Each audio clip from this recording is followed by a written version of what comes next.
নিয়ন্ত্রণ হারিয়ে রাস্তা থেকে কালভার্টের নিচে পড়ল ছোট একটি বোলেরো গাড়ি।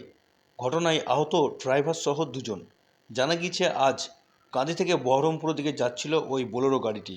সেই সময় কাঁদির জীবন্তীর উদয়চাঁদপুর হাই স্কুলের সামনে নিয়ন্ত্রণ হারিয়ে খালে পড়ে যায় ওই গাড়িটি এবং গাড়িতে থাকা চালক সহ দুজন গুরুতর জখম হন।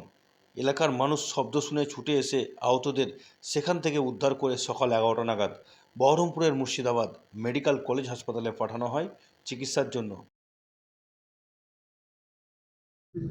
দুর্ঘটনাটা মানে এদিকে ডাম্পার উঠছিল আর 60 স্পিডে ছিল গাড়ি, বুঝতে পারলেন?